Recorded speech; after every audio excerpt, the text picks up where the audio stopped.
80 के दशक में यसुदास का एक गाना आया था जो काफी पॉपुलर हुआ था।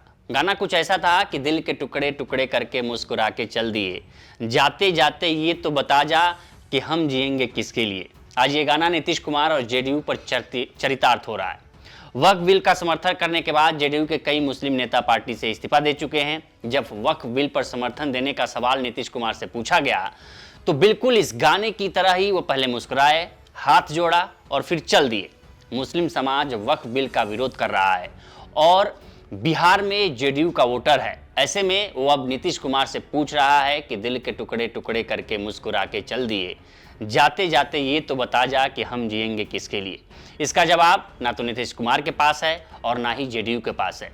ऐसे में माना जा रहा है कि आने वाले बिहार विधानसभा चुनाव में मुस्लिम समाज की एकजुटता देखने वाली है, जिसका फायदा या तो आरजेडी को मिलेगा और कांग्रेस गठबंधन यानी आरजेडी और कांग्रेस के गठबंधन को मिलने वाला है। लेकिन जानकारों का मानना है कि बीजेपी बिहार के चुनाव को हिंदू मुस्लिम करने वाली थी और इसमें वो कामयाब रही, क्योंकि बिहार का चुनाव जातिगत और दलगत राजनीति पर होता था, जिसका फायदा या तो जेडीयू को मिलता था या आरजेडी को। लेकिन इस बार सबसे ज्यादा फायदा बीजेपी को मिलेगा, क्योंकि चुनाव हिंदू और मुस्लिम के नाम पर लड़ा जाएगा। कई राजनीतिक पंडितों का मानना है कि इस एक तीर से बीजेपी ने अपने कई साथियों को निपटा दिया है। इसमें TDP, JDU, LJP, Ramvilas Paswan और जीतन राम मांझी के साथ साथ यूपी की जयंत चौधरी की आरएलडी भी शामिल है, क्योंकि पिछले 10 साल सत्ता में पूर्ण बहुमत में रही बीजेपी वक्त पर कभी बात नहीं की। अगर वो चाहती तो इससे पहले भी ला सकती थी, लेकिन ऐसे वक्त में लाना ये बताता है कि इस वक्फ बिल के संशोधन में उनके इन साथियों का भी उतना ही हाथ है जितना बीजेपी का है। और बीजेपी के इन साथियों को अपने अपने प्रदेशों में मुस्लिम वोट भी मिलते हैं, लेकिन अब उनके सियासी सांठगांठ पर वक्फ बिल का धब्बा लग सकता है। यही वजह है कि जेडीयू और आरएलडी के कई नेता अपनी अपनी पार्टियों से इस्तीफा दे चुके हैं। जेडीयू से सबसे पहले राजू नैयर ने इस्तीफा दिया, फिर तबरेज सिद्दीकी, अली, मोहम्मद शहनवाज मलिक और मोहम्मद कासिम अंसारी ने भी पार्टी छोड़ दी है। आखिर में नदीम अख्तर ने भी इस्तीफा दे दिया। राजू नैयर ने अपने इस्तीफे में लिखा कि वक्फ संशोधन विधेयक के पास होने और लोकसभा में समर्थन के बाद मैं जेडीयू से इस्तीफा देता हूं। उन्होंने ये भी कहा कि वे पार्टी के फैसले से बहुत दुखी हैं। मैं इस काले कानून के पक्ष में जेडीयू के मतदान से बहुत आहत हूं, जो मुसलमानों पर अत्याचार करता है। नदीम, राजू और तबरेज ने शुक्रवार 4 अप्रैल को इस्तीफा दिया। शहनवाज और मोहम्मद कासिम अंसारी 3 अप्रैल को ही इस्तीफा दे चुके थे। राजू नैयर ने भी लिखा कि जेडीयू युवा के पूर्व राज्य सचिव और पार्टी की प्राथमिक सदस्यता से इस्तीफा दे रहा हूं। उन्होंने मुख्यमंत्री नीतीश कुमार को पत्र भेजकर जो लिखा है उसमें उन्होंने कहा कि सभी जिम्मेदारियों से मुक्त करने का उन्होंने नीतीश कुमार से अनुरोध किया है।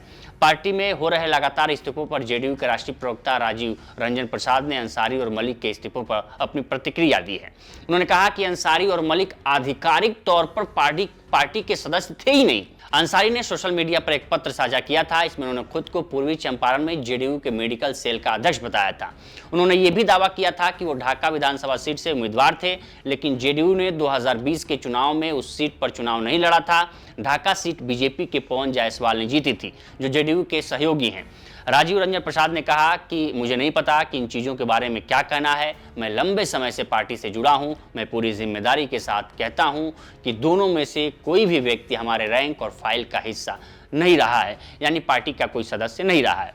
उधर जयंत चौधरी के आरएलडी में भी मुस्लिम नेताओं में नाराजगी दिखाई दे रही है। रालोद के प्रदेश महासचिव शाहजेब रिजवी ने भी पार्टी से इस्तीफा दे दिया है। उन्होंने पार्टी पर कई गंभीर आरोप लगाए हैं। इसके अलावा हापुड़ जिला प्रमुख महासचिव मोहम्मद जकी ने भी इस्तीफा दे दिया है। शाहजेब रिजवी ने आरोप लगाया कि जयंत चौधरी ने वक्फ विधेयक का समर्थन करके मुसलमानों को धोखा दिया है। रिजवी ने कहा कि मुसलमानों ने जयंत चौधरी को खूब वोट दिए, लेकिन उन्होंने वक्फ विधेयक का समर्थन किया। ये मुसलमानों की भावनाओं और अधिकारों के खिलाफ है। ऐसे में सवाल है कि क्या बीजेपी के इन सहयोगियों का भी वही हाल होगा जो जम्मू कश्मीर में महबूबा मुफ्ती की पार्टी पीडीपी का हुआ था, जो कभी बीजेपी के समर्थन से जम्मू कश्मीर की सत्ता पर मौजूद रही। तो फिलहाल इस वीडियो में इतना ही। इस पर आपकी क्या राय है हमें कमेंट कर सेक्शन में जरूर बताएं। बाकी देश दुनिया की तमाम खबरों के लिए बने रहें लोकमत हिंदी के साथ।